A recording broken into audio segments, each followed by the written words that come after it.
ഒരു ദിവസം വൈകിട്ട് റോസിൻ്റെ ഒരു കോൾ വന്നു. ഒരു സ്റ്റോറി ആൽബം ചെയ്യാനാണ്. അവൾ കഥ പറഞ്ഞു തുടങ്ങി. ആമി റോസിൻ്റെ ബെസ്റ്റ് ഫ്രണ്ടാണ്. ഒരു ഓണത്തിന് റൂംമേറ്റിൻ്റെ കൂടെ റൂമിലേക്ക് കയറി വന്ന് എനിക്കൊരു ഫോട്ടോ എടുത്ത് തരുമെന്ന് ചോദിച്ചുകൊണ്ടാണ് അവരുടെ ഫ്രണ്ട്ഷിപ്പ് തുടങ്ങുന്നത്. പിന്നീട് അങ്ങോട്ട് ചെറിയ മെസ്സേജുകളായി. ഒരുമിച്ച് നടക്കാൻ പോയി. അവരങ്ങനെ പതിയെ പതിയെ നല്ല കൂട്ടായി. റോസ് അബുദാബിക്ക് പോയപ്പം അവിടുത്തെ ഒറ്റപ്പെടലിൽ രാത്രിയൊന്നും പകലൊന്നും ഇല്ലാതെ ഒരു ഫോൺ കോളിനപ്പുറത്ത് ആമിയായിരുന്നു അവൾക്കെല്ലാം. കള്ളുഷാപ്പിൽ വെച്ച് ആഘോഷിച്ച പിറന്നാളും ഒരുമിച്ച് പോയ ഡ്രൈവും ആമീൻ്റെ നാട്ടിലെ പൂരവും ഓർക്കാൻ ഒത്തിരി കഥകളുണ്ട് അവർക്ക്. പിന്നീട് എപ്പോഴോ അവരൊന്ന് പിണങ്ങി. ഇത്തിരി കാര്യമായ പിണക്കം. ഇനി ഒരിക്കലും ആമിക്ക് എന്നോട് പഴയ ഇഷ്ടം കാണില്ല.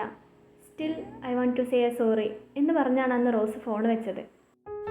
ആൽബം കൊടുത്തു കഴിഞ്ഞ് റോസിൻ്റെ വിളി വന്നു. As I expected she was so happy. അവരുടെ പിണക്കൊക്കെ മാറി. അതല്ലെങ്കിലും നമ്മുടെ പ്രശ്നങ്ങളൊക്കെ ഇത്രയേ ഉള്ളൂ. ഒരു സോറിയിലോ ഒരു ചേർത്ത് പിടിക്കലിലോ തീരുന്നവ. ഇനിയിപ്പം നിങ്ങൾ ആരോടെങ്കിലും പിണങ്ങിയിരുന്നാണ് ഈ വീഡിയോ കാണുന്നെങ്കിൽ ഒന്നുപോയി സോറി പറഞ്ഞേക്കടോ.